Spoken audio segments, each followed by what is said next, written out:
remix mientras firmo autógrafos y eso, que va a estar en todos lados. Esperamos que les guste.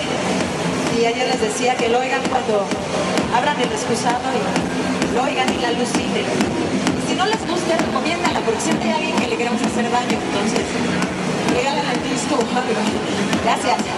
Venga, ahí está Dunalanz, fuerte el aplauso para ella.